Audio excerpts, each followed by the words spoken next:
போச்சனமாக எங்களை தேற்றுகின்றதாக, எங்களை நடத்துகின்றதாக, எங்களை உயர்த்துகின்றதாக ஒவ்வொரு நாளிலும் உங்க வார்த்தையே எங்களுக்கு மருந்தாக இருக்கிறதப்பா. ஆண்டவரே, உங்க வார்த்தை இல்லைன்னா எதுவுமே இல்லை எஸ்அப்பா. வானமும் பூமியும் ஒழிந்து போனாலும் என் வார்த்தை ஒரு பொழுதும் ஒழிந்து போவதில்லை என்று சொன்னீங்களே ராஜா. ஆண்டவரே, மனுஷன் அப்பத்தினால் மாத்திரமல்ல ஆண்டவரே, தேவனுடைய வாயிலிருந்து புறப்படுகின்ற ஒவ்வொரு வார்த்தையினாலும் பிழைப்பான் என்று நீங்க சொன்னீங்களே டாடி. எஸ்அப்பா, இந்த உலக பிரகாரமாக மனிதர்கள் எங்களுக்கு எத்தனை ஆறுதலான வார்த்தைகளை சொன்னாலும், எத்தனை விதமான காரியங்களை எங்களுக்கு கற்றுக் கொடுத்தாலும், உங்க வார்த்தை எங்களுடைய மன மகிழ்ச்சியா இல்லாமல் இருந்திருந்தால் என்னைக்கோ எங்கள் துக்கத்திலே நாங்கள் அழிந்து போயிருப்போமே எஸ்அப்பா. உங்க வார்த்தை எங்களுக்கு வெளிச்சமாக இல்லாதிருந்தால் என்னைக்கோ நாங்கள் இருளிலே மறைந்து போயிருப்போமே ஆண்டவரே. உங்க வார்த்தை எங்களை பாதுகாக்காமல் இருந்திருந்தால் எங்கள் வழிகள் என்னைக்கோ தாறுமாறாக போயிருக்குமே ஆண்டவரே. உங்க வார்த்தை எங்களுக்கு எல்லாவற்றுக்கு எல்லாமாக இருந்து ஒவ்வொரு நாளிலும் நாங்கள் நடக்க வேண்டிய பாதைகளையும் வாழ வேண்டிய வழிகளையும் எங்களுக்கு கற்று தருகிறதாக இருக்கிறதற்காக என் அப்பா நாங்கள் உமக்கு நன்றி செலுத்துகிறோம் ஆண்டவரே. இந்த வேளையிலும் உங்க வார்த்தையினும் திருவுணவால் ஒரு விஷயம் எங்களோடு கூட இடைப்படும்படியாக வந்திருக்கிற ஒரு ஆத்மாவுடைய இருதயம் கூட ஆண்டவரே வெறுமையாக திரும்பி செல்லாதபடிக்கு உங்க வார்த்தை ஒவ்வொருவரோடு கூட பேசும்படியாக அந்த வார்த்தை தம்முடைய பிள்ளைகளுடைய இருதயத்திலே மன மகிழ்ச்சியையும் ஆறுதலையும் சமாதானத்தையும் விடுதலையும் பக்தி வைராக்கியத்தையும் உருவாக்கும் விதமாக தேவ ஆவியானவர் எங்கள் மத்தியில் அசைவாடும்படி உங்க நாமத்தினால நாங்கள் ஜெபிக்கிறோம் ஆண்டவரே. ஹல்லேலூயா. மனிதர் தோற்றும் போது உம்மில் மகிழ செய்பவரே, மனிதர் தோற்றும் போது உம்மில் மகிழ செய்பவரே, அதை தாங்கிட பலன் கொடுத்து தயவாய் அழைப்பவரே, அதை தாங்கிட பலன் கொடுத்து தயவாய் அழைப்பவரே, என்னை ஆட்கொண்ட இயேசு உம்மை யார் என்று நான் அறிவேன். என்னை ஆட்கொண்ட இயேசு உம்மை யார் என்று நான் அறிவேன். உண்மை உள்ளவரே, என்றும் நன்மைகள் செய்பவரே, என்றும் நன்மைகள் செய்பவரே, என்னை ஆட்கொண்ட இயேசு உம்மை யார் என்று நான் அறிவேன். இயேசுப்பா, எங்களை ஆட்கொண்டு நடத்துகிற தெய்வமே, இந்த வேளையிலும் நாங்கள் ஒன்றுமில்லப்பா, எங்களை நாங்கள் அற்பமும் குப்பையுமாக ஒப்பு கொடுக்கின்றோம். உங்க நாமம் மாத்திரம் மகிமை அடையணும், உங்க நாமம் மாத்திரம் இந்த இடத்துல வெளிப்படணும் ஆண்டவரை. பேசுகிறது நான் அல்ல, பிதாவின் பரிசுத்த ஆவியானவர் என்று சொன்னது போல பிதாவின் பரிசுத்த ஆவியானவர் தாம் எங்கள் மத்தியிலே கடந்து வந்து உங்க வார்த்தை என்னும் திருவுணவினால் எங்களை திருப்தியாக்கும்படியாக உங்க கரங்களிலே எங்களை தாழ்த்தி அர்ப்பணிக்கிறோம் நல்ல பிதாவே. ஆமென். அல்லேலூயா.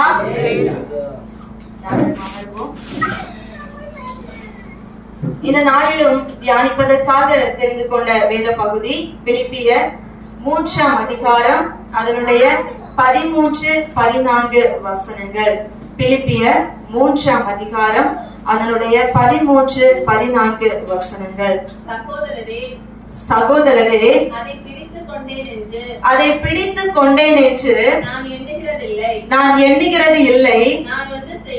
நான் ஒன்று செய்கிறேன், பின்னானவைகளை மறந்து முன்னானவைகளை நாடி கிறிஸ்து இயேசுவுக்குள் தேவன் அழைத்த பரம அழைப்பின் பந்தய பொருளுக்காக லெக்கை நோக்கி தொடருகிறேன். அல்லேலூயா. தேவன் நம்மை எதற்காக வைத்திருக்கிறார்? பரம அழைப்பின் பந்தய பொருளை பெற்றுக் கொள்வதற்காக. நம்முடைய பந்தய பொருள் என்ன? நம்முடைய இலக்கு என்ன? நித்திய ஜீவனை பெற்றுக்கொள்ள வேண்டும் என்று. கிறிஸ்தவனுடைய வாழ்க்கையிலே நமக்கு இருக்கிற மெயின் கோல் என்னது? அந்த நித்திய ஜீவன், பரலோகத்திலே தேவனோடு கூட நிலைத்திருக்க வேண்டிய ஒரு அனுபவம். ஆனால் இந்த உலகத்திலே நாம் எடுத்து பார்த்தால், இன்னைக்கு நாம் படிக்கின்ற பொழுதாக இருக்கலாம், நம்முடைய வாழ்வின் ஓட்டத்திலாக இருக்கலாம், நம்முடைய பந்தய பொருள் எதுவாக இருக்கிறது? ஒரு காரியத்தை நாம் அறிந்து கொண்டு அதிலே நாம் வெற்றி அடைய வேண்டும், அதிலே நாம் மேன்மையை வகிக்க வேண்டும், அந்த காரியத்திலே நான் ஜெயத்தை பெற்றுக் கொள்ள வேண்டும். படிக்கிற பிள்ளைங்க, நான் நல்ல ஒரு ஃபர்ஸ்ட் கிளாஸ்ல பாஸ் பண்ணி வர வேண்டும், அந்த எக்ஸாம்ல நான் கரெக்டா எல்லாமே क्वेश्चंस நான் அட்டெண்ட் பண்ணி நான் பெஸ்டான ஒரு ரிசல்ட்டை பெற்றுக் கொள்ள வேண்டும் என்று சொல்லி படிக்கிற பிள்ளைகள் தன்னுடைய படிப்பின் மீதே அந்த பந்தய பொருளை பெற்றுக் கொள்ள வேண்டும் என்று அதற்காக ஓடுவார்கள். அதே போன்று வாழ்விலே ஒவ்வொருவரும் நான் ஒரு நல்ல ஒரு செட்டில்மெண்ட்ல போய் இருக்க வேண்டும் என்று சொல்லி எப்படியாவது கஷ்டப்பட்டு உழைத்து முன்னுக்கு வந்து ஒரு நிலையில நான் வந்து தரிக்க வேண்டும் என்று சொல்லி அதனை பெற்றுக் கொள்வதற்காக கஷ்டப்பட்டு உழைக்கின்றவர்கள் உண்டு. ஆனால் என் தேவன் சொல்லுகிறது என்ன? இங்கே பவுல் சொல்லுகிறது என்ன? நம்முடைய வாழ்க்கையில கிறிஸ்துவை அறிந்த பிள்ளைகளாகிய நாம் நம்முடைய வாழ்க்கையில பெற்றுக் கொள்ள வேண்டிய இலக்கு என்னது? தேவனுடைய ராஜ்யத்தை பெற்றுக் கொள்ளும்படியாக நாம் என்ன செய்ய வேண்டுமா? பின்னானவைகளை மறந்து முன்னானவைகளை தேடி அதனை பெற்றுக் கொள்ளும்படியாக நாம் தொடர்ந்து நம்முடைய ஓட்டத்தை செலுத்த வேண்டும் என்று இந்த வேதத்திலே சொல்லுகிறதை பார்க்க முடியும். ஆகையினால் அந்த பந்தய பொருளை பெற்றுக்கொள்ள விசுவாசினுடைய வாழ்க்கையில தேவையான பண்புகள் என்ன? எப்பேற்பட்ட ஒரு நிலையிலே நாம் ஓடினால் அந்த பந்தய பொருளை நாம் பெற்றுக்கொள்ள முடியும் என்று வேதத்திலே வாசிக்கின்ற பொழுது, முதலாவது பிலிப்பியர் 3ஆம் அதிகாரம் அதனுடைய 12வது வசனத்தை நீங்கள் வாசித்து பாருங்கள். நான் அடைந்தாயிற்று அல்லது முற்றும் தேறினவன் ஆனேன் என்று எண்ணாமல் கிறிஸ்து இயேசுவினால் நான் எதற்காக பிடிக்கப்பட்டேனோ அதை நான் பிடித்துக் கொள்ளும்படி ஆசையாய் தொடருகிறேன். அல்லேலூயா. தேவனுடைய நமக்கென்று நியமித்திருக்கின்ற பந்தய பொருளை பெற்றுக் கொள்வதற்கு நாம் தேவனிடத்திலே ஆசையோடு கூட அந்த ஓட்டத்தை தொடர வேண்டும் என்றும் ஆசையோடு கூட தேவனை தேட வேண்டும் என்றும் இந்த வேத வசனம் நமக்கு கற்றுக் கொடுக்கிறது. எனக்கு அன்புக்குரியவர்களே, இன்னைக்கு தேவனை தேடுவது என்கின்ற அனுபவமும் அவர் நமக்கென்று வைத்திருக்கின்ற வழிகளை பின்தொடர்கின்ற ஒரு அனுபவமும் நம்முடைய வாழ்க்கையை ஆசையோடு கூட செய்கின்றோமா? இல்லையே மற்றவர்கள் நம்மை கம்பல் பண்றதுனால மற்றவர்களுடைய சாட்டிஸ்பாக்சனுக்காக நாம் இன்னைக்கு தேவனை ஆராதிக்கின்றோம். அநேக குடும்பங்களை பார்த்தீங்கன்னா சில பிள்ளைகள் ஆசையோடும் வாஞ்சையோடும் ஆலயங்களுக்கு வருவது இல்லை. அப்பா அம்மாவுடைய பிடிவாதத்தினாலும் அவர்கள் என்னை திட்டுவார்கள், கோபப்படுத்துவார்கள். சரி, அந்த இடத்துல போய் 2 மணி நேரம் இருந்து விட்டு வருவோமோ என்கிற ஒரு எண்ணத்தோடு கூட பெயருக்காக வருகின்றவர்கள் சிலர் உண்டு. இன்னும் மனைவியினுடைய கம்பல்ஷனாலையும் கணவனுடைய வற்புறுத்தலினாலையும் ஆலயத்திற்கு வருகின்றவர்கள் அநேகம் உண்டு. ஆனால் வேதம் சொல்லுகிறது என்ன? கிறிஸ்தவ ஜீவிதத்திலே தேவன் நமக்கென்று வைத்திருக்கின்ற பங்கை பெற்றுக் கொள்வதற்கு கடமைக்காகவோ பெயருக்காகவோ ஏதோ வேண்டும் என்பதற்காகவோ அல்லாதபடிக்கு ஆசையோடும் உண்மையோடும் வாஞ்சியோடும் நீங்கள் கர்த்தரை தேடுகின்ற பொழுது மட்டுமே அவர் நமக்கென்று வைத்திருக்கின்ற பங்கை பெற்றுக் கொள்ள முடியும் என்று வேதம் நமக்கு கற்றுக் கொடுக்கிறது. உலகத்திலே பணத்தை சம்பாதிக்க வேண்டும் என்ற ஆசையோடு கூட வேலைக்கு போகின்றோமே, நம்முடைய குடும்பத்தை காப்பாற்ற வேண்டும் என்று சொல்லுகின்ற வாஞ்சியோடு கூட தானே நம்ம உழைக்க போகின்றோம். நாம் முன்னுக்கு வர வேண்டும் என்று சொல்லுகின்ற ஆசையோடு கூட தானே நம்ம படிக்க போகின்றோம். ஆனால் தேவனை தேடுவதை மாத்திரம் ஏன் நாம் கடமைக்காக செய்து கொண்டிருக்கிறோம்? அன்புக்குரியவர்களே, கர்த்தருடைய நாளை நாம் அசட்டையாக ஒரு நாளுமே செலவழிக்க கூடாது. அசட்டையாக செலவழித்தால் நாம் தேவனுக்கு கொடுக்க வேண்டிய கனத்தை கொடுக்காமல் இருக்கிறோம் என்பதாக அர்த்தம். ஏனெனில் நமக்காக வாழ்வதற்காக, நம்முடைய காரியங்களை பார்த்துக் கொள்வதற்காக தேவன் 6 நாட்களை நமக்கென்று அவர் முழுமையாக கொடுத்திருக்கிறார். அந்த ஒரே நாளை மாத்திரம் ஏன் நாம் இன்றைக்கு அதிலும் நாம் பங்கம் வைத்து தேவனுக்கு உண்மையாக அதனை செலவழிக்காமல், கொடுக்காமல், ஆராதிக்காமல் அங்கும் இங்கும் அலைந்து திரிகின்றவர்களாக கடமைக்காக வந்துவிட்டு போகின்றோம் பார்க்கின்றோமே. இதனால் நாம் பெற்றுக் கொள்கின்ற நன்மை என்ன? உண்மையாய் அவரை ஆசையோடு தேடினால் மட்டும்தான் ரட்சிப்பை நம்முடைய வாழ்க்கையில பெற்றுக்கொள்ள முடியும். அல்லேலூயா. வேதத்திலே ஆயக்காரனுக்கு தலைவனும் அவ்விடத்தில் ஐஸ்வர்யவானுமாகிய ஒரு சகு எனப்பட்ட ஒரு குள்ள ஒரு மனிதனை குறித்து வேதம் சொல்லுகிறது. அவன் அதுவரையும் இயேசுவை கண்டதில்லை. ஆனால் இயேசுவை குறித்து சற்று அறிந்திருந்தான். ஆகையினால் எரிகோவில் இருந்து பிரவேசித்த தேவன் அவ்வாசால் வழியாக கடந்து வருகின்ற பொழுது இயேசு இந்த வழியாக வருகின்றாரே, அவர் எப்படிப்பட்டவரோ என்று பார்க்கும்படியாக வகை தேடினார். ஜன கூட்டத்துக்குள்ளே அவர் குள்ளனாக இருந்தபடியினால் இயேசுவை சரியாக பார்க்க முடியாமல் போய்விடுமே. அவருக்குள்ள ஆசை இயேசுவை பார்க்க வேண்டும், இயேசுவை எப்படியாவது அறிந்து கொள்ள வேண்டும், அவர் எப்பேற்பட்ட தன்மை உள்ளவர் என்பதனை கண்டு கொள்ள வேண்டும் என்கின்ற ஆசையோடு கூட காட்டத்தி மரத்தில் ஏறி உட்கார்ந்தான். அத்தனை கூட்ட ஜனங்கள் மத்தியிலே என் இயேசுவின் கண்கள் அண்ணாந்து பார்த்தது அந்த சகேவை தான். அல்லேலூயா. ஏன் என் இயேசு அந்த மரத்துல இருந்தவனை அந்த இடத்துல அண்ணாந்து பார்த்தார்? அத்தனை திரள் கூட்ட ஜனங்கள் மத்தியிலும் அவன் ஒருவன் தான் ஆசையோடு கூட இயேசுவை பார்க்க வேண்டும் என்று வந்தவன். அல்லேலூயா. அவன் இருதயம் மட்டும்தான் இயேசுவை பார்க்க வேண்டும், இயேசுவை அறிய வேண்டும், இயேசுவோடு கூட பேச வேண்டும், இயேசுவோடு கூட எப்படியாவது என்னுடைய வாழ்க்கையை நான் ஒப்புக் கொடுக்க வேண்டும் என்கின்ற உண்மையான ஆசையோடு வந்த அவனுடைய இருதயத்தை என் தேவன் அறிந்திருந்தபடியினால் அந்த ஆசையை உணர்ந்து கொண்ட என் இயேசு அண்ணாந்து பார்த்து, சகேவே இறங்கி வா, இன்றைக்கு நான் உன் வீட்டில் தான் தங்க வேண்டும் என்று விரும்புகிறேன் என்று சொன்ன மாத்திரத்திலே சுற்றி இருந்த கூட்டம் இப்பொழுது அவருடைய தன்மையை வெளிப்படுத்துகிறது. என்ன இவரு பாவிகளோடு கூட தங்குவதற்கு போகின்றாரு, என்ன ஒரு கடவுள் என்று சொல்லி அவரை பரியாசம் பண்ணி முறுமுறுத்து பேசுறாங்க. அப்ப தெரிந்தது அங்க இருந்த கூட்டம் எப்படிப்பட்டவங்க, குற்றம் கண்டுபிடிக்கிற கூட்டம் நடுவில் அவன் ஒருத்தன் தான் இயேசுவை காண வேண்டும் என்று உண்மையாக வந்தவர். அல்லேலூயா. இயேசு அந்த சகேவை அழைத்தார். அவன் வீட்டிற்கு அவனோடு கூட போனார். அவன் வீட்டிலே போன உடனே சகேவு இயேசுவை அறைந்த உடனே எப்படிப்பட்டவர் என்று தெரிந்த உடனே சகேவை குறித்து என் இயேசு ஒன்றுமே சொல்லவில்லை. அவனே சொல்லுகிறான், பாருங்க ஆண்டவரே, நான் என்னுடைய ஆஸ்திகள்ல பாதி நான் ஏழைகளுக்கு கொடுத்தேன்ப்பா.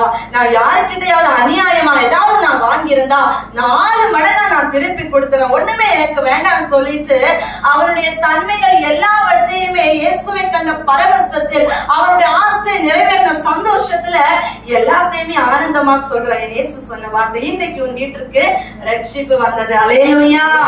இவன் ஆபிரகாமுக்கு குமாரனாக இருக்கிறானே, அவர் இழந்தவைகளை தேட ரட்சிக்கவுமே மனுஷகுமாரன் பூமியிலே வந்தார் என்று சொல்லி அந்த அதிகாரத்திலே இயேசு பேசுகிறதை பார்க்க முடியும். அன்புக்குரியவர்களே, நீங்கள் ஆசையோடு கூட இயேசுவை தேடி வந்திருக்கிறீர்களே, ஆனால் நீங்களும் உண்மையாக ரட்சிப்பை பெற்றுக்கொள்ள முடியும், பந்தய பொருளை பெற்றுக்கொள்ள முடியும். நம்முடைய வாழ்க்கையில் 1000 கவலைகள் இருக்கலாம், பலவிதமான கஷ்டங்கள் இருக்கலாம். ஆனால் இயேசுனுடைய சமூகத்துக்கு வருகின்ற பொழுது உண்மையா அவரை தேடி வாருங்க, ஆசையா அவரை பார்க்கணும்னு வாருங்க, ஆசையா இயேசுவின் சத்தத்தை கேட்கணும்னு வாருங்க. எங்களை பார்க்கிறதுக்கு அல்ல, நாங்க பேசுறத கேட்கறதுக்காக அல்ல, இயேசுவை பார்க்கணும்னு வந்து பாருங்க. இயேசு உங்க வாழ்க்கையில வந்து சகேவை தொட்டது போல நீங்க எப்பேற்பட்ட ஒரு நெருக்கத்துல ஒடுக்கத்துல நீங்க சோர்ந்து ஒரு மூலையில இருந்தாலும் கூட உங்களுடைய இருதயமே இயேசுவுக்கு நேராக இருக்குமே ஆயின் அவர் உங்களை நிச்சயமாகவே பெயர் சொல்லி அழைத்து உங்களுக்கு ரட்சிப்பை கொடுப்பார். அல்லேலூயா. அல்லேலூயா. ஆகாதென்று தள்ளப்பட்ட கல்லே மூளைக்கு தலைக்கல் ஆயிற்று. ஆகாதென்று நம்மளை யார் வேணாலும் தள்ளலாங்க, ஆனா நீங்க ஆசையா இயேசுவின் பாதையை பின்பற்றுங்க. யோசேப்பு ஆகாதவனை தள்ளவனை போல தள்ளி விட்டாங்க, பொறாமையினால வளர்ந்துருவான்னு சொல்லிட்டு ஆகாதவனை போல குழியில தள்ளினாங்க, அங்கே இருந்து தூக்கி பணத்துக்கு என்று விற்று போட்டாங்க. ஆகாதவனுடைய ஹிஸ்டரியிலே அவனை வச்சுட்டாங்க, அவன் ஃபேமிலியில அவன் ஒருத்தன் இல்லைன்னே நினைச்சிட்டாங்க. ஆனா அவன் ஆசையா இயேசுவனுடைய பாதையை நாங்க பின்பற்றி போனா, யார் என்ன தள்ளினா எனக்கு என்ன, யார் என்ன வெறுத்தா எனக்கு என்ன, எனக்கென்று அவர் ஒரு பங்கை வைத்திருப்பார் என்று சொல்லி பரிசுத்தத்துல குறைவு வைக்கல, அவரோடு கூட இருக்கிற வாழ்க்கையில குறைவு வைக்கல. இயேசுவுக்கு அந்த கர்த்தர் காட்டின வழிகளை மாறி அவர் சுயத்தை தேடி ஒரு பொழுதும் போகல. அடிமையா தானே கொண்டு போறீங்க, போங்க, அங்க நீங்க நான் அடிமையா கொண்டு வச்சாலும் என் அப்பாவுடைய பாதத்துலதான் நான் உண்மையாக இருப்பேன் என்று சொல்லி கர்த்தர் யோசேப்போடு கூட இருந்தால் அவன் காரிய சித்தி உள்ளவனாக மாறினான் என்று பார்க்கிறோம். அல்லேலூயா. அவன் செய்கிற எல்லாவற்றையும் கர்த்தர் வாய்க்கிறார் என்பதை கண்டு அந்த எஜமான் என்ன பண்றாரு, எல்லாவற்றுக்கும் அவனை அதிகாரியாக அந்த இடத்துல உட்கார வைத்ததை பார்க்கின்றோமே. பரிசுத்தத்திற்கு பாதிப்பு வந்தது, அவருடைய உண்மைக்கு விரோதமாய் பாதிப்பு வந்தது. என்ன சிறையில தூக்கி அடைச்சா எனக்கு என்ன, என் மீது இல்லாத பழிய சொன்னா எனக்கு என்ன, எனக்கு என்ன அவர் வைத்த ஓட்டத்துல நான் நேராகத்தான் போவேன். என்னை யார் புகழ்ந்தாலும் எனக்கு பரவாயில்ல, இகழ்ந்தாலும் பரவாயில்ல, எனக்கு நீங்க எப்பேற்பட்ட தீமைகளை செய்தாலும் பரவாயில்ல, ஏன் ஓட்டம் எதுவோ அந்த பாதையில நான் வலது புறமாவது இடது புறமாவது சாயாமல் என் ஓட்டத்துல நான் சரியாக ஓடுவேன்னு சொல்லி ஓடுனதுனால யோசேப்பை தேவன் மிகவும் பெரியவனாக மாற்றி அவன் மூலம் அற்பமாக இவனை ஒதுக்கின ஜனங்களுக்கே போஷணம் கொடுக்கத்தக்க அளவிற்கு மேன்மையாக நிறுத்தினார். அல்லேலூயா, அல்லேலூயா.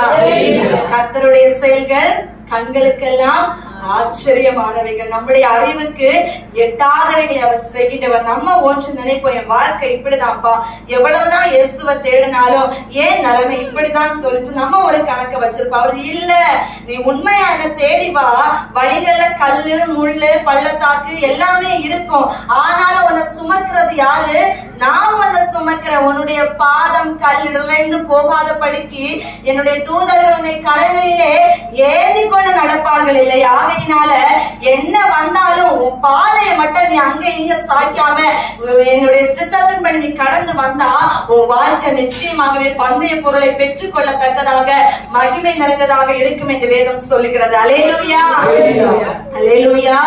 இன்னைக்கு நம்ம அநேகரை எடுத்து பார்த்தோம்னா வாழ்க்கையில எதையுமே ஆசையா தேடிட்டு இருக்கிறாங்க. இன்னைக்கு ஊர்ல இருக்கிறவங்க நமக்கு ஃப்ரெண்ட்ஸான்னு கேட்டா தெரியல, பக்கத்து வீட்டுக்காரங்கள ஃப்ரெண்ட்ஸான்னு கேட்டா தெரியல, ஆனா முகம் தெரியாதவங்களை எல்லாம் எஃபில இன்ஸ்டாகிராம்ல ஃப்ரெண்ட் ரெக்வெஸ்ட் கொடுத்து அவங்க கூட ஆசையா அவங்களை பின்தொடர்கிறேன் என்று அப்செட் ரெக்வெஸ்ட் கொடுத்து அதுக்கப்புறம் நமக்கு தெரியாது நம்முடைய போட்டோஸ் இன்ஃபர்மேஷன் எல்லாமே ஷேர் பண்ணி இன்னைக்கு பந்தய பொருளை அல்ல பிரச்சனையை பெற்றுக்கொண்டு வாழ்கிற பிள்ளைகள் அநேகம் இருந்து கொண்டிருக்கிறாங்க நம்ம தேசத்துல. அநேக பிள்ளைகள் யாரும் முகம் தெரியாதவங்களோடு கூட நட்பை வைத்து ஆசையா அவர்களை தொடர்கிறேன் என்று தொடர்ந்து பல பிரச்சனைகள்ல மாட்டி இருக்கிற பிள்ளைகள் எத்தனை பேர் தெரியுமா? அதற்கு தற்கொலை பண்ணி மறித்து போனவர்கள் எத்தனை பேர் தெரியுமா? உலக மாயைகளை ஆசையாக பின்பற்றி அழிந்து போனவர்கள் எத்தனை பேர்கள் தெரியுமா? எனக்கு அன்புக்குரியவர்களே, ஆசையை பின்தொடர வேண்டியது இந்த உலகத்தின் மாயைகளையோ மனிதர்களையோ இங்க இருக்கின்ற சிருஷ்டிப்புகளையோ அல்ல, சிருஷ்டித்த தேவனை நீங்கள் ஆசையை தொடர வேண்டும் என்று கர்த்தர் இன்றைக்கு நம்மோடு கூட பேசிக் கொண்டிருக்கிறார். அல்லேலூயா. சிம்சோன் ஆசையாய் தொடர்ந்தான், தெளியலை இழந்து போனான் தேவன் வைத்த தரிசனத்தை. அன்புக்குரியவர்கள், இன்னைக்கு நம்ம யாரை தேடி ஓடிக்கொண்டிருக்கின்றோம்?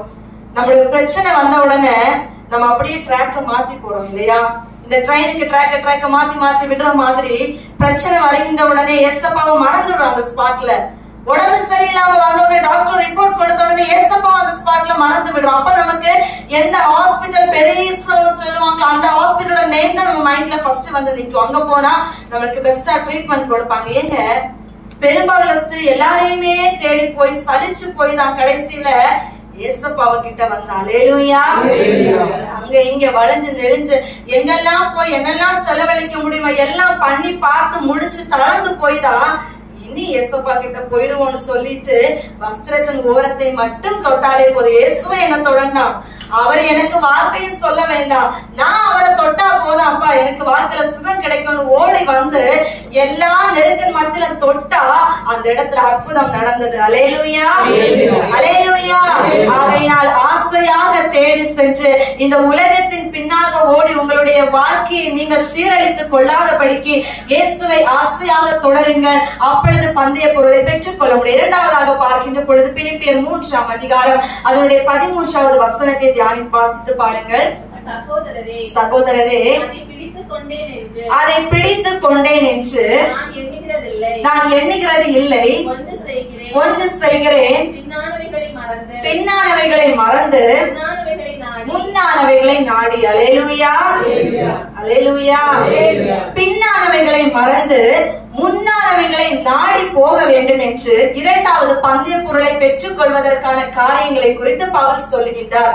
எனக்கு அன்புக்குரியவர்களே, நம்ம வந்த பாதைகளை சற்று திரும்பி பாருங்க. அந்த பாதையில இருள் இருந்திருக்கும் இல்லையா, பாவம் இருந்திருக்கும், பலவிதமான தோல்விகள் இருந்திருக்கும்.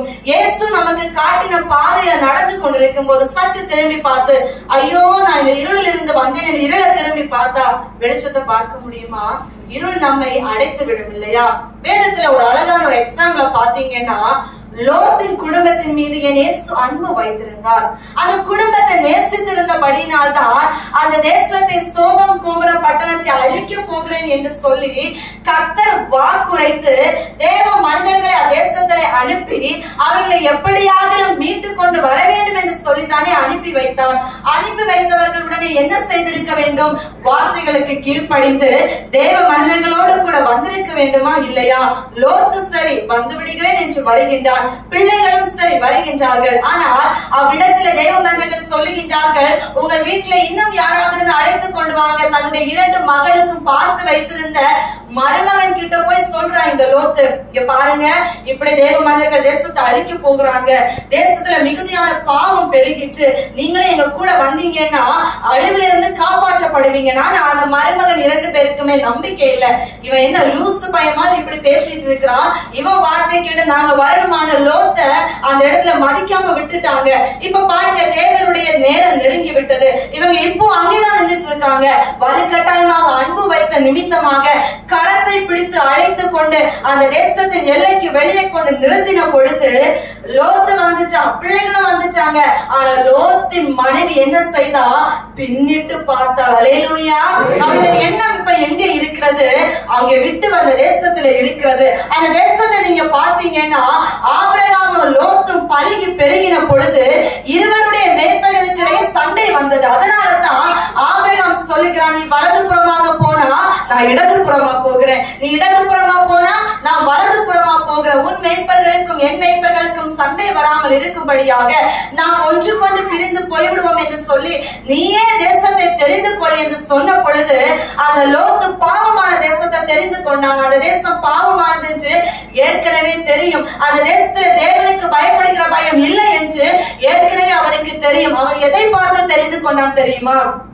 அந்த தேசத்துல நல்ல நதி இருந்துச்சு, பச்சை பசையில் என்ற மரங்கள், செடிகள், இலைகள் பார்ப்பதற்கு அப்படியே ரொம்ப அழகாவே இருந்துச்சு. அதனால அவனுக்கு அங்க தேவன் இருக்காரு முக்கியம் இல்ல, தேவனை ஆராதிக்க கூடிய ஒரு கிருபை இருக்கா தேவை இல்ல, நமக்கு வாழ்றதுக்கு தேவையான வசதி இருக்கு, அது போதும்னு சொல்லிட்டு பாவமான தேசத்தை அவன் தான் தேர்வு செய்து போனான். அங்க போன பிறகு அந்த பாவத்தை அவன் கண்டான், வாதிக்கப்பட்டான். ஆனால் ஒரு நாள் கூட அங்கிருந்து வெளியே வரணும்னு அவன் முடிவும் எடுக்கல, அதற்கான முயற்சியும் பண்ணல. இப்போ இந்த லோத்தின் மனைவி அங்க இருக்கின்ற மாயான காரியங்கள் அத்தனைவற்றையும் பார்த்து அவளுக்கு அங்கிருந்து வெளியே வர மனசு இல்லாம அழிவின் விளிம்பில் நிற்கின்ற பொழுது பின்னிட்டு பார்த்து ஒப்புத்தூணாக போனாள் என்று வேதத்திலே பார்க்கிறேன். எனக்கு அன்புக்குரியவர்களே, தேவன் உங்களை மீட்டு கொண்டு வந்து ஒரு பாதைக்கு நேராக நடந்து செல்லுகின்ற பொழுது ஒரு பொழுதும் பின்னிட்டு பார்க்க வேண்டும் என்கின்ற எண்ணம் உங்களுக்குள் வராமல் இருக்க நீங்களே உங்களை சரிப்படுத்திக் கொள்ள வேண்டும் என்று கர்த்தர் உங்களோடு கூட பேசிக் கொண்டிருக்கிறார். ஏனென்றால் என் தேவனுக்கு ஞானத்தை கொடுக்க முடியும் வார்த்தையின் மூலமாக. அதனை பெற்றுக்கொண்டு வாழ்க்கையை பிரயோஜனப்படுத்த வேண்டியது நீங்களும் நானும். தேவன் எப்பொழுதுமே இங்க வா இங்க வா உங்களை அதட்டிட்டே இருக்க மாட்டார். ஏன்? தேவன் உங்களுக்கு கர்த்தருக்கு பயந்து ஞானத்தை பெற்றுக்கொள்ள வேண்டும் அவர் சொல்லவில்லையா? நம்ம எப்பொழுதுமே நம்முடைய சுயத்தின்படி போகின்ற பொழுது அதனுடைய முடிவு எப்படி இருக்கும்? அழிவின் பாதையிலே இருக்கும். கிறிஸ்துவுக்குள் ஒரு மனிதன் வந்த பிறகு எப்பொழுதுமே விட்டு வந்த பாவத்தையும் விட்டு வந்த தேசத்தையும் அவன் விட்டு வந்த காரியத்தையும் ஒரு பொழுதும் திரும்பி பார்க்க கூடாது. ஐயோ, நான் ஒரு நாள் குடிக்காரனா இருந்தேனே, ஒரு நாள் நான் பாவ இச்சைக்குள்ள அடிமைப்பட்டிருந்தேனே, ஒரு நாள் கெட்டவர்களோடு ஐக்கியம் வைத்திருந்தேனே, நான் அப்படித்தானே இருந்தேன். நீங்க திரும்பி பார்த்தீங்கன்னா பிசாசு சொல்லிடுவாங்க, திரும்பி பார்த்துட்டு வா இங்க வா என் கூட இருன்னு சொல்லிட்டு நம்மள மறுபடியும் அந்த திசைக்கு நேராகவே இழுத்து கொண்டு போவான். அதனால நம்ம என்ன பண்ணக்கூடாது? பின்னானவைகளை மறந்து முன்னானவைகளை நோக்கி கிறிஸ்துவுக்கு பிரியமான பாதைகளை பின்பற்றுகின்ற பொழுது மட்டும்தான் நாம் பரம அழைப்பின் பந்தய பொருளான லெக்கை பெற்றுக்கொள்ள முடியும். அல்லேலூயா, அல்லேலூயா. நேபுகாத்நேச்சாருடைய வாழ்க்கை நீங்க யாவருமே அறிந்திருப்பீங்க. அவருடைய வாழ்க்கையில ஒரு பெருமைங்க. தேவனுடைய மனுஷன் சொல்றாங்க, கர்த்தருடைய வார்த்தை இப்படிதானே, அவனுக்கு ஏற்றுக்கொள்ள மனசு இல்ல. அவன் ஏறி நின்று மாடி மேல நின்றுட்டு சொல்றான், என்னுடைய மகிமை பிரஸ்தாபத்திற்கு நான் கட்டின மகா பெரிய பாபுலன் அல்லவா, தூக்கி போட்டாருங்க காட்டுக்குள்ள, போ அங்க போய் சஞ்சரி. காட்டு மிருங்க கூட சஞ்சரிச்சு ஒன்றுமே இல்லாதவனாய் ஆக்கப்பட்ட பொழுது அவனே எழுதுகின்றான், எப்பேற்பட்ட மேன்மையானவனை தாழ்த்துவதற்கும் அவராலே ஆகும் என்று அவனே அவனிடத்திலே தானியேல் புஸ்தகத்திலே எழுதி வைத்திருக்கிறதை நாம் பார்க்க முடியும். அல்லேலூயா. எப்பேற்பட்ட ஆணவம் பிடித்தவர்களையும் அடக்குவதற்கு என் தேவனாலே முடியும் என்று அவன் எழுதி வைத்துவிட்டு அவன் பிறகு அந்த தலைக்கணத்தில் ஒரு நாளும் வாழவில்லை. தேவனுக்கு பிரியமான பாதையில நடத்தி சென்று தேவன் ஒருவரே உண்மையானவர் என்பதனையும் அவன் தன்னுடைய வாழ்க்கையை செயல்படுத்தினதை நாம் வேதத்திலே பார்க்க முடியும். இன்னைக்கும் எனக்கு அன்புக்குரிய நீங்கள் எப்பேற்பட்ட குணத்திலிருந்து நீங்க மாறி தேவனுக்குள்ள வந்திருந்தாலும் சரி, இனி ஒரு பொழுதும் அந்த துர்க்குணத்திற்குள்ள போவதற்கு உங்கள் வழிகளையும் உங்கள் பாதைகளையும் நீங்கள் ஒப்புக்கொடாமல் கிறிஸ்துவுக்காக நான் கலப்பையில் கை வைத்து விட்டேன், நான் இனி திரும்பி பார்க்க மாட்டேன், நான் முன்வைத்த காலை பின் வைக்காமல் என் தேவனுக்காக என்னுடைய எல்லா பழைய அழுக்கு வஸ்திரங்களையும் தூக்கி எறிந்து விட்டு பாவ வஸ்திரங்களையும் தூக்கி எறிந்து விட்டு என் இயேசுவுக்காக நான் ஓடுவேன் என்று நீங்க உண்மையாக வந்தீங்கன்னா கர்த்தர் உங்களுக்காக பந்தய பொருளை வைத்திருப்பார். அல்லேலூயா. அடுத்ததாக பார்க்கின்ற பொழுது பிலிப்பியர் 3ஆம் அதிகாரம் 14வது வசனத்தை வாசித்து பாருங்கள். கிறிஸ்து இயேசுவுக்குள் தேவன் அழைத்த பரம அழைப்பின் பந்தய பொருளுக்காக இலக்கை நோக்கி தொடர்கிறேன். அல்லேலூயா. கை கொண்டு வந்தீங்களாங்க? அல்லேலூயா. வேதத்துல பாத்தீங்கன்னா தேவன் சொல்லுகின்றார், மூன்றாவதாக பரம அழைப்பிற்குரிய பந்தய பொருளின் இலக்கை நோக்கியே நாம் பயணம் செய்ய வேண்டுமா? அன்னைக்கு இஸ்ரவேல் ஜனங்கள் எகிப்திலே அடிமைப்பட்டு கிடைக்கின்ற பொழுது அந்த அடிமைத்தனத்தை அகற்றி அவர்களுக்கு என்று தேவன் வைத்த பந்தய பொருள் என்னங்க? எங்க கொண்டு போகணும்னு இயேசுப்பா நினைச்சாங்க? கானான் தேசத்துக்குள்ள. சோ எகிப்துல இருந்து எங்க கொண்டு போகணும்? கானானுக்கு. அந்த வழிகளில என் தேவன் யார் அனுப்பினார்?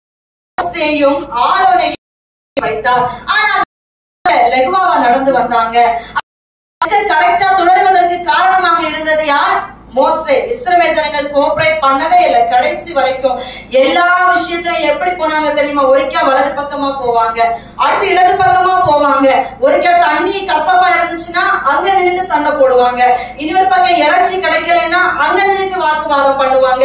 எப்ப பார்த்தாலுமே ஒரு சாட்டிஸ்பாக்சன் இல்லாம மோசேக்கு எவ்வளவு தூரம் டென்ஷன் கொடுக்க முடியுமோ அப்படி ஒரு டென்ஷன் படுத்திட்டே வந்தவங்க தான் இஸ்ரவேல் ஜனங்கள். ஆனா என் தேவன் அவர்களுக்கு என்று ஒரு பங்கை வைத்திருந்தார். அதை மோசே சரியாக அந்த பந்தய பொருளின் அனுபவத்தின் லெக்கை நோக்கி பயணம் செய்வதற்கு அவனே அவ்விடத்திலே கருவியாக இருந்தபடியினால் தான் அந்த ஜனங்கள் அந்த தேசத்துக்குள்ள பிரவேசிக்க முடிந்தது. அல்லேலூயா. அல்லேலூயா. நாம் ஒரு குடும்பத்தை நடத்துகின்ற பொழுதாக இருக்கலாம், ஒரு சபையை நடத்துகின்ற பொழுதாக இருக்கலாம், நம்முடைய வாழ்வின் படகை செலுத்துகின்ற பொழுதாக இருக்கலாம்.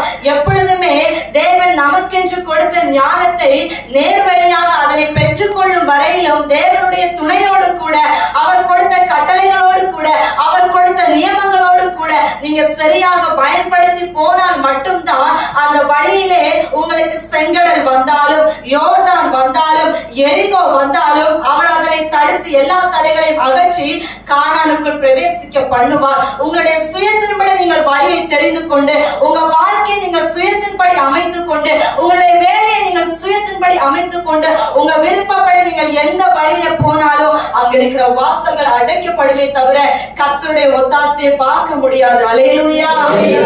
கர்த்தரை நம்புகிறவனோ செழிப்பாங்க.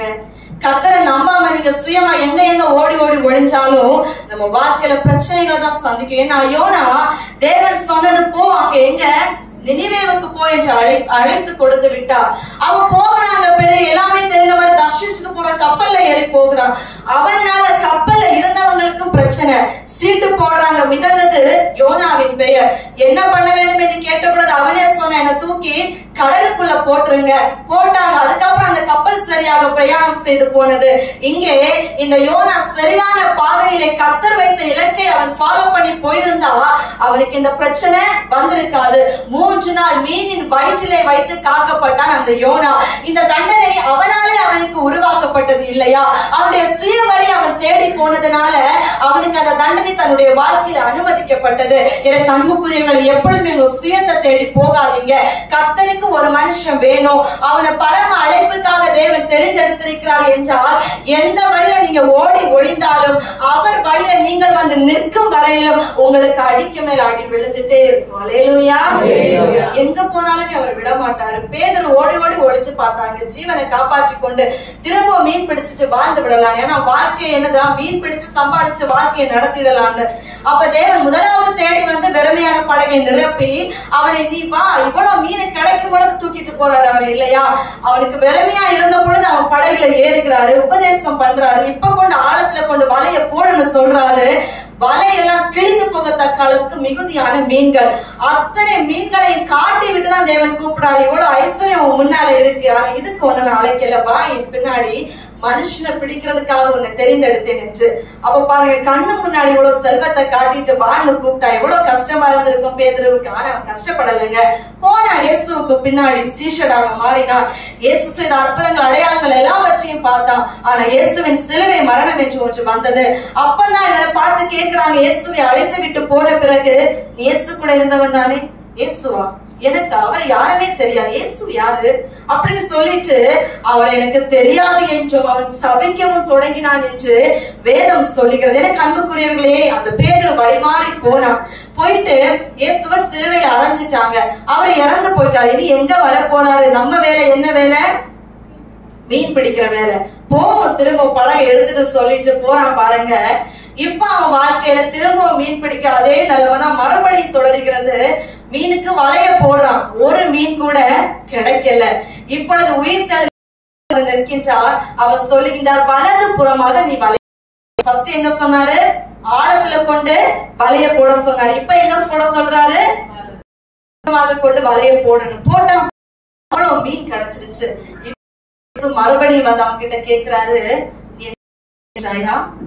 என் ஆடுகளை மேய்ப்பாயாக என்று சொல்லுகின்றார். அவன் எங்க எங்க ஓடி ஓடி போய் பழைய வாக்கிக்குள்ள போகணும்னு நினைச்சாலும் அவன் வேணும்னு என் தேவன் தீர்மானித்ததினால் எங்கே நீ போனாலும் அங்கே நான் வந்து உன்னை எனக்காக எடுத்துக்கொள்வேன் என்று சொல்லி அன்றைக்கு தொட்டாருங்க பேதுருவ. அவன் ஜீவனுள்ள நாள் மட்டும் அவன் அதுக்கப்புறம் சிறையில அடைச்சாங்க, அவனை அடித்தாங்க, அவமானப்படுத்தினாங்க, அவனுக்கு விரோதமான பலவிதமான துன்பங்களை உருவாக்கினாங்க. ஆனாலும் அந்த பேதுரு முன்வைத்த காலை பின் வைக்காமல் என் தேவனுக்காக அவமானப்பட்டால் நான் ஓடுவேன், என்ன சிறையில அடைச்சால் நான் அவரை குறித்து தான் நான் பேசுவேன், என்ன நீங்க என்னதான் கஷ்டப்படுத்தினாலும் என் தேவனை குறித்து நான் பேசிக்கொண்டே தான் இருப்பேன் என்று வைராக்கியமாக போனாங்க. அவனோட சரித்திரவாதியாக மாற்றப்பட்டான். அல்லேலூயா, அல்லேலூயா. ஆகிய தேவன் நமக்கென்று வைத்திருக்கின்ற பங்கை பெற்றுக் கொள்வதற்காக எந்த வழியிலும் நீங்கள் சாய்ந்து போகாமல், உங்களுடைய சுய புத்தி மீதும் நீங்கள் சாய்ந்து போகாமல், கர்த்தருடைய சித்தத்தின்படி அவர் நமக்கென்று வைத்திருக்கின்ற பாதையிலே நீங்க தொடர்ந்து ஓடுங்கள். அவர் நம்மை மகிமையிலே வெற்றி சிறக்க பண்ணுவார். இன்னும் கடைசியாக பார்க்கின்ற பொழுது பிலிப்பியர் 3ஆம் அதிகாரம் 17வது வசனத்தை வாசித்து பாருங்கள். சகோதரரே, நீங்கள் என்னோடு கூட பின்பற்றுகிறவர்களாகி நாங்கள் உங்களுக்கு 17வது நாங்கள் உங்களுக்கு வழிகாட்டுகிறபடி நடக்கிறவர்களை மாதிரியாக நோக்குங்கள். அல்லேலூயா. தூங்குறவங்க அல்லேலூயா சொல்லுங்க. அல்லேலூயா. தூங்காம இருக்கிறவங்க அல்லேலூயா சொல்லுங்க. அல்லேலூயா. வேதத்துல பாத்தீங்கன்னா இந்த இடத்துல என்ன சொல்லிருக்காங்கன்னா, நாம் தேவனுடைய வார்த்தைகளின்படி அவரை பின்பற்றுகின்றவர்களை முன்மாதிரியாக வைத்து உங்களுடைய பந்தய பொருளை பெற்றுக் கொள்வதற்காக ஓடுங்கள் என்று. இன்னைக்கு அனைவருக்கு யார் தெரியுமா ரோல் மாடலா இருக்கிறாங்க? சினிமா ஆக்டர்ஸ் கொஞ்சம் பேரை வச்சிருப்பாங்க. கொஞ்சம் பிரபலங்களோட பேரு அநேகர் விஜய் சொல்லிட்டு கொஞ்சம் பேர பசங்க மட்டும் இல்லைங்க, பொண்ணு இவங்கதான் எங்களோட நாங்க இவங்களோட சொல்லிட்டு அவங்கள மாதிரி நாங்களும் மாறணும். அவங்களோட தாட்ஸ், அவங்க மோட்டிவேஷனல் ஸ்பீக்கர் எல்லாம் கேட்டுட்டு என்னமா பேசுறாங்க, இவங்கள மாதிரி வாழ்ந்தா வாழணும்னு அவங்களுக்காக உயிரை கொடுக்க கொஞ்சம் பேரு. இன்னும் கொஞ்சம் பேரு இந்த கிரிக்கெட்ல இருக்கிற ஃபேமஸா இருக்கிறவங்க அவங்கள ரோல் மாடலா வச்சு வாழுவாங்க. இன்னும் கொஞ்சம் பேரு பொலிட்டிக்கல் சைட்ல இருக்கிற அரசியல்வாதிகளை ஃபேமஸா இருக்கிறவங்கள, இன்னும் இப்படி என்று பல பேரை ரோல் மாடலா வச்சு வாழ்றவங்க அனைவரும். அதுல கொஞ்சம் பேரை பாத்தீங்கன்னா அவங்கள மாதிரி முடி வெட்டிட்டு, அவங்கள மாதிரி ட்ரெஸ் போட்டுட்டு, அவங்கள மாதிரியே தன்னை மாற்றிக்கொண்டு தேவன் கொடுத்த கொடுத்த உண்மையான சாயலை இழந்து இன்னைக்கு உலகத்துக்கு ஒத்த வேஷம் தரித்து தன்னுடைய ஆத்மாவை கெடுத்து கொண்டிருக்கிறாங்க. அல்லேலூயா. தேவன் அப்பேற்பட்டவர்களை மாதிரியாக வைத்து வாழ சொல்லு. நமக்கு என்ன சொல்லிருக்காங்க? உன் நிலைமை குறித்து ஒருவரும் அசட்டை பண்ணாதபடிக்கு உன் நடக்கையிலும் உன் கற்பிலும் எல்லாவற்றும் நீ விசுவாசிகளுக்கு மாதிரியா இருக்கு. நம்ம ஃபர்ஸ்ட் மற்றவங்களுக்கு மாதிரியா இருந்துச்சு, கர்த்தரை பின்பற்றுகிறவர்களை நமக்கு மாதிரியாக வைத்து நம்முடைய வாழ்க்கையை நாம் நடத்தி செல்லணும். உண்மையாகவே நான் சொல்லணும்னா யாரையுமே மாதிரியாக வைத்துக் கொள்ளாதீங்க, இயேசு ஒருவரை தவிர. அல்லேலூயா. அவரை மட்டும்தான் இந்த உலகத்துல பெஸ்டான ரோல் மாடலுங்க. வேற யாருமே பர்ஃபெக்ட் கிடையாது. எல்லாருமே விழுந்து விழுந்து எழும்பினவங்க தான். நீங்க வேதத்துல கூட பார்த்த அநேகர் பின்மாறி போய் முன்னாக வந்து ஒவ்வொரு விஷயங்கள் வருகின்ற பொழுது விழுந்து விழுந்து எழும்பி வந்தாங்க. ஆனா இயேசு அப்படி அல்ல. அவரை அவமானப்படுத்தின பொழுதும் பிதாவின் சித்தத்தை செய்தார். அவரை அசிங்கப்படுத்தின பொழுதும் பிதாவின் சித்தத்தை செய்தார். அவரை அடித்த பொழுதும் காரி துப்பின பொழுதும் அவரை உதாசீனப்படுத்தின பொழுதும் இல்லாதவைகளை நீ செய்தாய் என்று சொல்லி அவர் மீது தவறான குற்றச்சாட்டுகளை விதித்த பொழுதிலும் இயேசு ஒருவர் தாமே அவர் சரியாக அந்த பாதையிலே நின்று பிதாவின் சித்தத்தை செய்து பரலோகத்துக்கு ஏறினார் என்பதனை நான் வேதத்திலே பார்க்க முடியும். அல்லேலூயா. ஆக நம்ம வாழ்க்கையில எல்லா காரியத்திலும் இயேசுவை முன்மாதிரியாக வைத்து அவர் பாட அனுபவித்தார். நானும் இயேசுவுக்காக அனுபவிக்கிறேன். அவர் துன்பங்களை சகித்துக் கொண்டார், நானும் சகித்துக் கொள்கிறேன். அவர் பல விதத்திலே சோர்ந்து போனார், சோர்ந்து போகவில்லை. எல்லா விதத்திலுமே பலப்படுத்தப்பட்டார். நானும் சோர்ந்து போகாமல் கர்த்தருக்குள்ள நிலைத்திருப்பேன் என்று சொல்லி ஒவ்வொரு வழிகளிலும் ஒவ்வொரு நிலைகளிலும் இயேசுவை முன்மாதிரியாக வைத்து உங்கள் வாழ்வின் ஓட்டத்தை நீங்கள் செயல்படுத்தினால் நிச்சயமாகவே பரம அழைப்பின் பந்தய பொருளை பெற்றுக் கொள்ள முடியும். அல்லேலூயா. விசுவாசிக்கிறீங்களா? அல்லேலூயா. அநேக சின்ன பிள்ளைகள் இருக்கும் போதே பிள்ளைங்க கிட்ட சொல்லி சொல்லி வளர்ப்பாங்க, நீ அவரை மாதிரி வரணும், நீ இவங்கள மாதிரி வரணும், நீ வரணும். சில சின்ன பாட்டிமார் சொல்லுவாங்க, நீ அப்பா மாதிரி இருக்கணும், நீ அம்மா மாதிரி வரணும், என்ன இருக்கணும், மாமா மாதிரி இருக்கணும். யாரும் பிள்ளைங்க வளரணும்னு ஆசைப்படாதீங்க. ஏசப்பா கீழ்ப்படிந்து அவரை போல நானும் மாறணும். ஒவ்வொரு மனிதனும் இன்னொரு இயேசுவாம் என்று ஒரு பாடல் வரிகள் வரும் இல்லையா? ஒவ்வொரு மனிதனை பார்க்கின்ற பொழுதும் இயேசுவை பார்க்கும்படியாக நம்ம பேச்சுல, நடக்கையில, சிந்தையில, உடுத்துகிற உடையில, நம்ம ஒருங்கிற ஒவ்வொரு மாடல்ல எல்லாவற்றிலுமே இயேசுவின் சாயலை கண்டு கொள்ளும்படியாக நாம் முழுவதுமாக நம்மை மாற்ற வேண்டும். அல்லேலூயா. நாம் மாறுவதற்கு இடம் கொடுத்தால் தானே இயேசு நம்மத்திலே கிரியை செய்ய முடியும். நான் அகங்காரமா இருந்து கொண்ட இருதயத்துல இயேசுக்கு இடம் கொடுக்க மாட்டேன் என்று சொல்லி அவ்விடத்துல 2 கொரிந்தியர் 6ஆம் அதிகாரத்துல நான் வாசிக்கின்ற பொழுது தெரியும், அவை விசுவாசியுடனே விசுவாசிக்கு பங்கு ஏது, ஒளிக்கும் இருளுக்கும் சம்பந்தம் ஏது, கர்த்தருடைய பிள்ளைகளுக்கும் வேலையாளுக்கும் ஐக்கியம் ஏது என்று தேவன் கேட்கவில்லையா? நாம் தேவனுக்கு பிரியமானவர்களோடு கூட ஐக்கியப்பட்டு அவர்களை பின்பற்றினால் மட்டும்தான் நம்முடைய முடிவு மகிமையாக இருக்கும். நம்முடைய ஐக்கியம் இன்னைக்கு யாரோடு இருக்கிறது? அல்லேலூயா. சத்தமா சொல்லுங்க. அல்லேலூயா. யாரோடு கூட நம்ம ஐக்கியம் வச்சு வாழ்ந்துட்டு இருக்கிறோம்? இயேசுவோடு கூட ஐக்கியம் வைக்கிறேன்னு ஏதோ ஒரு சிலர் சொல்லலாம். அந்த உலகத்துல இருக்கிறவங்களை பாருங்க, இயேசுவை அறிந்தவங்களை பாருங்க. நம்ம ஐக்கியம் இன்னைக்கு யாரோடு கூட எல்லாமோ இருந்து கொண்டு இருக்கிறது. நம்ம வெளிச்சத்துல இருக்க வேண்டிய நம்ம இருளுக்குள்ள போய் ஐக்கியத்தை வைத்தால் நம்ம வாழ்க்கை இருளா இருக்குமா வெளிச்சமா இருக்குமா? நீங்க வெளிச்சத்தை கொடுக்க திராணி உண்டுன்னா அவங்கள வெளிச்சத்துல கொண்டு வரலாம். ஆனா நீங்களே நிலையில்லாதவங்களை ஆடிட்டு இருந்தீங்கன்னா அங்க போய் நீங்களே இருளுக்குள்ளதான் இருப்பீங்க. பூவோடு சேர்ந்த நாரும் மனம் வீசுவாங்க. நீங்க மனம் வீசுவங்க கிட்ட கெப்பாசிட்டி இருந்துச்சுன்னா நீங்க இருளுக்குள்ள போய் பிரவேசித்தாலும் அங்கேயும் என் தேவன் உங்களுக்கு வெளிச்சமாக கடந்து அவர் உங்களுக்கு மகிமையை வெளிப்படுத்துவார். ஆனா இன்னைக்கு வேதத்துல பார்த்தீங்கன்னா ஏவாள் எப்பொழுது போய் சர்ப்பத்தோட ஐக்கியத்தை வைத்தாலோ அப்பொழுதே அவளுடைய கதை முடிந்து விட்டது. அல்லேலூயா. ஆதாம், ஏவாள், தேவன் 3 பேருக்கு தான் ஏதேன் தோட்டம் இருந்துச்சு இல்லையா? அங்க இருக்க ஜீவ ராசிகள் முதல் மரங்கள் எல்லாவற்றையுமே இவங்க 2 பேருக்கு கையில தான் கொடுத்திருந்தாங்க. எல்லாமே உங்களுக்கு கீழ்பட்டிருக்கும். ஆனா ஒன்று மட்டும் செய்யக்கூடாது. நிலத்துல இருக்கிற அந்த ஒரு மரத்தின் கனியை மட்டும் நீங்க புசிக்க கூடாதுன்னு மட்டும் தான் சொன்னாரு, தொடக்கூடாதுன்னு சொன்னாரா? சர்ப்பம் வந்துச்சுங்க, ஏவாள் கிட்டதான் கேக்குது. ஏன்னா பொண்ணுங்களை தான் ஈஸியா ஏமாத்தி அவங்க பக்கமா கொண்டு வரலான்னு பிசாசுக்கே தெரிஞ்சிருக்கு. அப்ப ஏவாள் கிட்ட போய் நைஸா கதை கேக்குது. இங்க பாரு ஏவாளை, ஏதாவது உங்ககிட்ட கர்த்தர் வந்து இதுல எடுக்க கூடாது, சாப்பிடக்கூடாதுன்னு சொல்லி இருக்காரோன்னு கேட்டுச்சு. ஆமா பாருங்க அப்படின்னு சொல்லிட்டு அதுவும் பேச ஆரம்பிச்சு அவருடைய வாயின் வார்த்தைகள் இப்பொழுது மாறுது பாருங்க.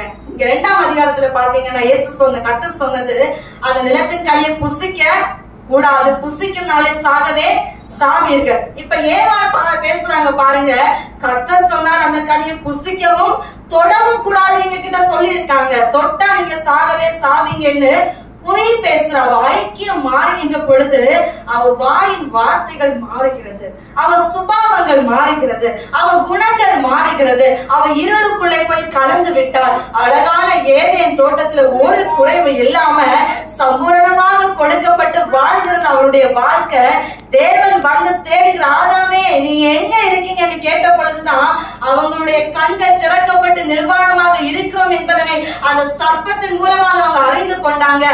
ஏதேன் தோட்டத்துல தூக்கி வெளியே போட்டாருங்க கர்த்தர்.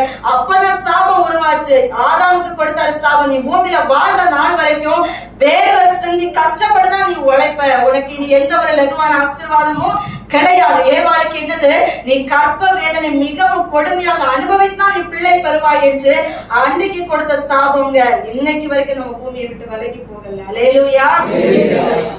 நம்ம வாழ்க்கைய பாருங்க, ஐக்கியங்கள் தவறாக போகின்ற பொழுது வருகின்ற தேவனுடைய தண்டனை, தேவனுடைய கோபம். அதே போல சிம்சோனும் தெளிவால் கிட்ட போய் ஐக்கியம் வைத்தாங்க. தேவன் அவன் பிறகு முன்பதாக அவனை குறித்த அவ்வளவு தரிசனம். உன் வாழ்க்கை எப்படி இருக்கும், நீ எதற்காக உருவாக்கப்பட்டிருக்கிறாய், உன்னை கொண்டு நான் வைத்திருக்கிற திட்டம் என்னவென்று எத்தனையோ காரியங்கள் தேவன் சிம்சோன் பிறக்கும் முன்பதாகவே அவ்விடத்தில் அவனுடைய தாய்க்கும் தகப்பனுக்கும் பேசி இருந்தார். ஆனா அந்த சிம்சோனை பாருங்க, தெளிலால் கிட்ட போய் ஐக்கியம் வைத்தான். சரி, அவன் ஐக்கியம் வைத்ததோடு விட்டுவிடவில்லை.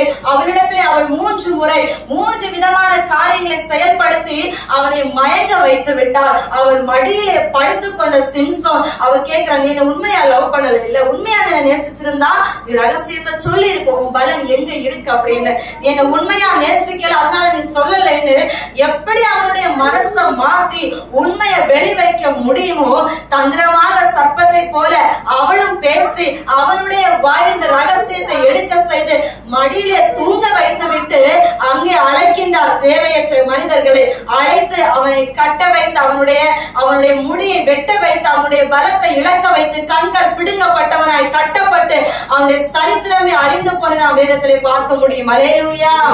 தேவையற்ற ஐக்கியங்கள் நம்முடைய முடிவை வீணான சரித்திரத்துக்குள் கொண்டு நிலைநிறுத்தும். ஆனால் கிறிஸ்துவை நம்பி உண்மையாக அவருக்குள் நீங்கள் விருப்பமான மனிதர்களை தெரிந்து கொண்டு அவர்களோடு உங்க ஐக்கியம் இருந்தால் உங்க முடிவு மகிமை நிறைந்ததாக இருக்கும். சிம்சோனை போல ஆதாம் ஏவாளை போல நமக்கென்று வைத்திருந்த பங்கை நாம் இழந்து நிற்கின்ற பொழுதுதான் அந்த வேதனையின் உச்சத்தை நம்மால் அறிந்து கொள்ள முடியும். எனக்கு அன்புக்குரியவர்களே, ஆகையினால் இந்த பூமியில நம்மை படைத்தது ஒரு கிறிஸ்தவர்களாக நம்ம இருக்கிறோமே, எந்த பிரயோஜனமும் இல்லை. கிறிஸ்துவை உங்கள் இருதயத்தில் ஏற்றுக்கொண்டு எஸ்ஸப்பா ஒரு கிறிஸ்தவன் என்றால் அவன் பரலோகத்துக்கு பிரவேசிக்க வேண்டும், அவன் நித்திய ராஜ்யத்தில் பங்கடைய வேண்டும், அவன் பெயர் ஜீவ புஸ்தகத்தில் எழுதப்பட வேண்டும். இதுதான் ஒவ்வொரு மனுஷனை தேவன் படைக்கின்ற பொழுதும் அவன் மீது வைத்த திட்டம். தேவன் தன்னுடைய 12 சீடர்களையும் அபிஷேகித்து அவர்களை ஊழியத்திற்கு அழைத்து அனுப்பின பொழுது என் தேவன் புறஜாதி மக்கள் கிட்ட போக சொல்லல, காணாமல் போன இஸ்ரவேல் வீட்டார நீங்க தேடி போய் அவங்களை நீங்க மந்தைக்குள்ள கொண்டு வாருங்கன்னு சொல்லி அனுப்பி வைத்தார். இன்னைக்கு நம்முடைய இஸ்ரவேல் ஜனங்கள் இயேசுவின் வீட்டார் அநேகர் இன்னைக்கு அவருடைய ஆலயத்திற்குள் இருந்தும் மந்தைக்குள் இருந்தும் காணாமல் போனவர்களை போல வழி தப்பி போனவர்களை போல அலைந்து திரிந்து கொண்டிருக்கிறாங்க. எனக்கு அன்புக்குரியவர்களே, மனுஷன் நம்மை தூக்கி விடுவதற்கு எத்தனை முயற்சிகள் எடுத்தாலும் ஒரு நிலை வரை நம்ம கூட இருப்பாங்க இல்லையா? அவங்களுக்கென்று சில காரியங்கள் வருகின்ற பொழுது நம்மை விட்டு அவர்கள் கடந்து செல்வார்கள். என் அம்மாவா அப்பாவானாலும் சரி, என் குடும்பங்களானாலும் சரி, உறவினர்களானாலும் சரி, யாருமே என்னுடைய கடைசி வரை என் கூட நிற்க முடியாது. ஆனா இயேசு அப்படி அல்ல. எந்த நிலையில் நான் இருந்தாலும் அவர் என்னோடு கூட இருக்கின்றவரும் என்னை நடத்துகின்றவருமாக இருக்கிறார். எனவே மனுஷனை நம்பி தேவன் வைத்த பங்கை இழந்து விடாதபடிக்கு இந்த பூமியில வாழுகிறது கொஞ்ச நாட்கள்ங்க. காலையில பூக்குற அந்த மலர் இந்த உலகத்துல 100 வருஷம் இருக்குமா? இல்ல. அது பூ மறைந்து போகிறது போல, வாடி போகிறது போல மனுஷனுடைய வாழ்க்கை மறைந்து போகின்ற ஒன்று. மண்ணான சரீரங்க எத்தனை அழகான ட்ரெஸ் போட்டாலும், எவ்வளவு மேக்கப் பண்ணாலும், எவ்வளவு சம்பாதிச்சாலும், எவ்வளவு விலை உயர்ந்த காரியங்களை நாம் வைத்திருந்தாலும் ஒண்ணுமே இந்த உலகத்தை விட்டு போகும் பொழுது கொண்டு போக முடியாது. அப்படி உங்ககிட்ட என்னத்தையும் நீங்க வச்சிருந்ததை தூக்கி அவங்க மண்ணுக்குள்ள வச்சாலும் நீங்க அதை அனுபவித்துக் கொள்ள முடியாது. மண்ணோடு மண்ணாக மண்ணுக்கே சொந்தமாக போய்விடும். இன்னைக்கு நம்ம கிறிஸ்தவங்க தான் அடக்கம் பண்ணும் பொழுது அதற்கென்று அந்த பெட்டியெல்லாம் வாங்கி யூஸ் பண்ணி அடக்கம் பண்றாங்க. ஆனா முஸ்லிம்ஸ் பார்க்கும் பொழுது சரி, சில வேற மதத்தினரை பார்க்கும்போது சரி, இந்த துணியில கட்டி மண்ணோட அதை வச்சிருவாங்க. அதுதான் உண்மையான அடக்கம் என்னை பொறுத்தவரை. ஏன்னா மண்ணுக்கே சொந்தமான அதுல எதுக்குங்க நம்ம ஆடம்பரம் அலங்காரம் எல்லாமே. அறியாமையினால பல காரியங்களை நம்ம செய்து கொண்டிருக்கிறோம். நம்ம எங்க போன விஷயங்களை சேர்த்து வைக்கணும், போகணும்னு வைக்கணும். இந்த பூமிக்குரிய கூட அழிந்து போனாலும் நமக்கு கட்டப்பட்டிருக்கின்ற வீடு எங்க இருக்கிறது? பரலோகத்தில் இருக்கிறதுங்க. இங்க நம்ம இன்னைக்கு மறிப்போமா நாளைக்கு மறிப்போமா நம்ம கையில இல்லவே இல்லை. எப்ப வேணாலும் நடக்கல. அதுக்கு நம்ம ரெடியா இருக்கணும். எதுக்கு? இங்க கண்ணை மூடுனா அங்க கண்ணை திறக்கணும். அதுக்கு நம்ம ரெடியா இருக்கணும்.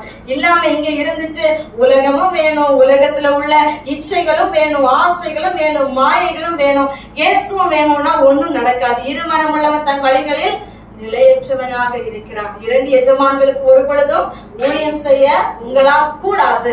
தேவனுக்காக வந்தீங்கன்னா தேவனுக்காக நில்லுங்க.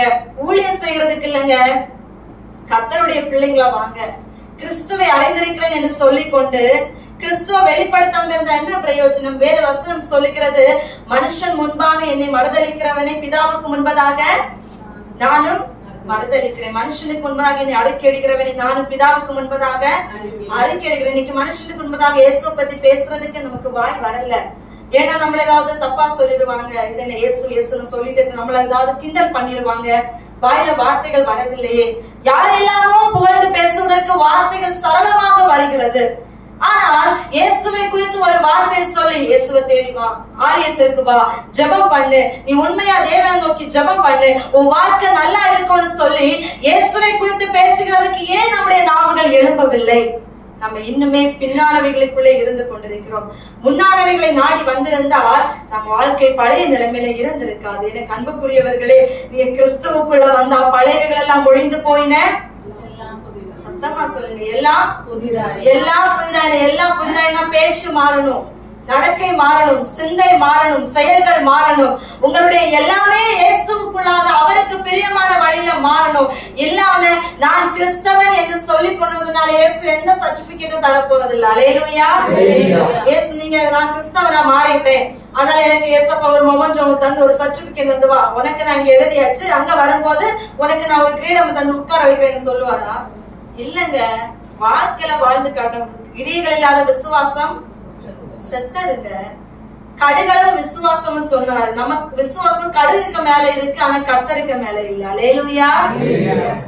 ஆமாங்க, கடுகுக்கு மேல வச்சிருக்காங்க விசுவாசத்தை. சுத்தி போட்டா திருஷ்டி போகும்னு. ஆனா அதே நேரத்துல அவர் சொன்னாரு, கடுகு விதையால விசுவாசத்தை கேட்டேன். நம்ம இப்ப இவ்வளவுதானே கடுகு விதை, கொஞ்சமா தானே இருக்கு. பரவாயில்ல, கொஞ்சமா இல்லைங்க. கடுக உடைச்சு பாருங்க, உள்ள ஓட்டை இருக்குமாங்க? ஓட்டை இருக்குமா? உடைச்சு பார்த்தது இல்லையோ? போய் உடைச்சு பாருங்க ஒரு கடுகு, உள்ள ஓட்டை இருக்கு, அது முழுமையா இருக்கும். அவர் கடுகு விதையால விசுவாசம்னா முழுமையான விசுவாசத்தை சொன்னார். உடனே முழுமையான ஒரு விசுவாசம், எனக்கு இதெல்லாம் இருக்கு, கடவுள் நம்பிக்கை தானே எனக்கு இருக்கு, பிரச்சனை இல்லைன்னு சொல்லுவோம். அல்லேலூயா. அப்படி இல்லைங்க. கிறிஸ்தவ வாழ்க்கையில இயேசப்பா ஒரு பக்தன் சொன்னா, என்னை கொஞ்சம் போட்டாலும் நான் கர்த்தர் மீது நம்பிக்கை இருப்பேன். சொன்னது யாரு? யோபுவா தாவீதா? யோபு. அல்லேலூயா. நிறைய பேர் அப்படியே குழம்பி போய் இருக்காங்க. அல்லேலூயா. நம்ம பரம அழைப்பின் பந்தய பொருளை பெற்றுக் கொள்வதற்காக வந்திருக்கிறோம். அதுக்கு தானே வந்திருக்கிறீங்க. ஏதாவது பிரைஸ் கோல்டு மெடல் வாங்க வந்திருக்கீங்களா? இல்ல. ஆலயத்திற்கு வருவதென்றால் ஆலயம் தேவனுக்கு விருப்பமான இடத்தை விட ஆலயமாகிய நம்மை தான் அவர் தெரிந்து கொண்டிருக்கிறார் இல்லையா? கையினால் கட்டப்பட்ட ஆலயத்தில் அவர் வாசம் செய்வதை பார்க்கிலும் தன்னுடைய சொந்த கரங்களினால் கட்டப்பட்ட இந்த ஆலயத்தில் தான் வாசம் செய்ய அவர் விரும்புகின்றார் இல்லையா? ஒருவனுடைய ஆலயத்தை கெடுத்தால் அவனை நான் கெடுப்பேன் என்று சொல்லி இருக்கிறார். ஆகவே நீங்க கர்த்தருக்குள்ள சரியா இருந்தா உங்களுக்கு எதிராக யார் எழுப்பினாலும் அந்த யுத்தம் உங்களுடையது இல்ல. யாருடையது? கர்த்தருடையது. உங்க வழிகளை நீங்க பிரயாணம் பண்ணுங்க. கர்த்தர் கொடுத்த ஆலயத்தை சரியா காத்துக்கொள்ளுங்க. பின்னால பாதையை நோக்கி போகாதீங்க.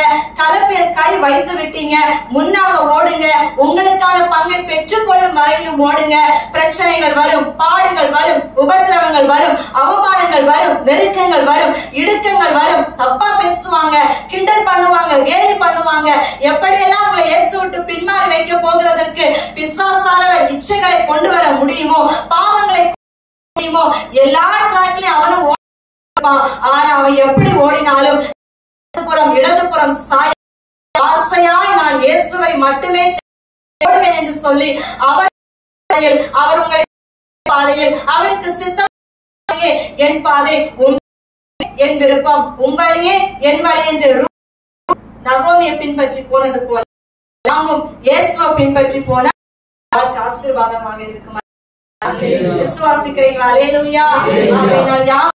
எழுந்து நின்று எசப்பா பந்தய பொருளை பெற்றுக் கொள்வதற்காகத்தான் நான் இங்க வந்திருக்கேன்.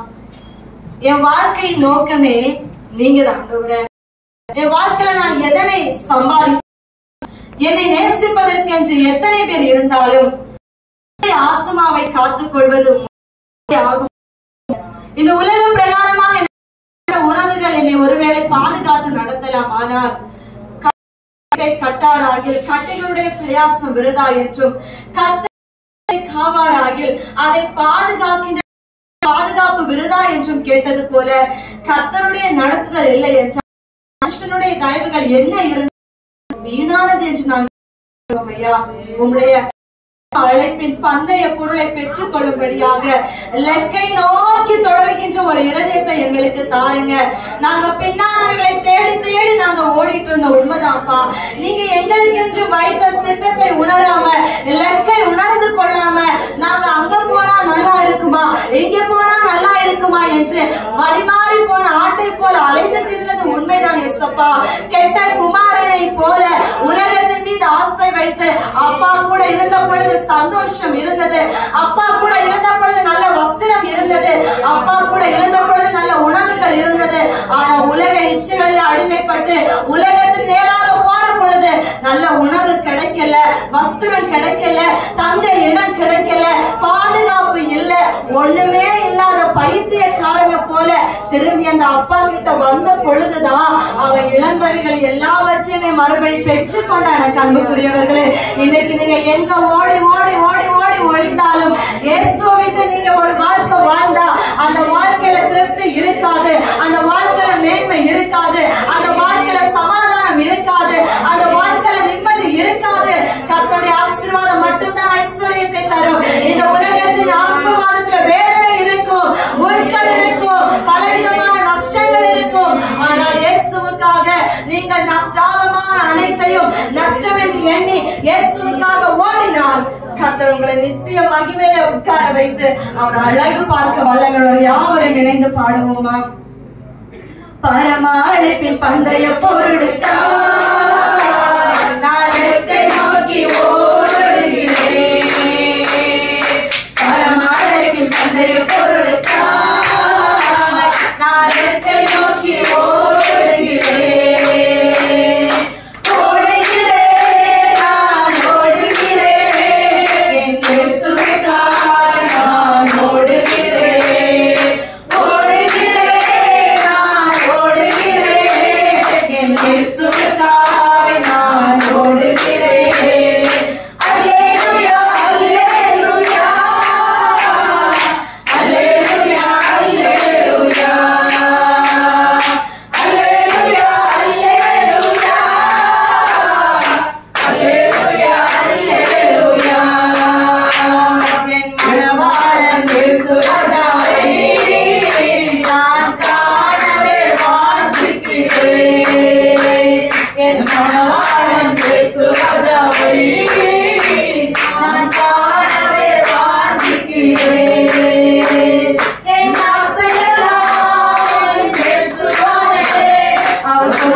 Alleluia, alleluia, alleluia.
உடைய வார்த்தை என்னும் திருமுனவினால் எங்களோடு கூட பேசின தகப்பனே, நாங்கள் இன்று முதல் பரமழைப்பின் பந்தய பொருளை மற்றவர்களுடைய திருப்திக்காக அல்ல, ஆசையோடு ஓடி தேட எங்களுக்கு கிருபை தாருங்க அப்பா.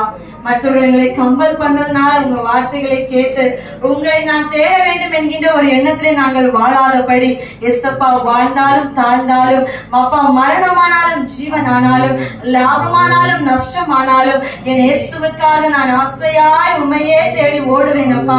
எனக்காக நீங்க வைத்திருக்கிற பங்கை நான் பெற்றுக்கொள்ளும் வரையிலும் நான் ஓடுவேன் என்று சொல்லி உண்மையே நான் ஆசையாக தேட, ஜெபிக்க, பாட, ஆராதிக்க, உமக்காய் வாழ, உன் விருப்பத்தை செய்ய, உன் சித்தத்தின்படி நடக்க, பின்னானவைகளை தேடாமல் முன்னானவைகளை தேடுவதற்கு ஒவ்வொரு நொடி பொழுதிலும் தேவனுடைய நடத்துதல் எங்க வாழ்க்கையில வேண்டும் ஆண்டவரே.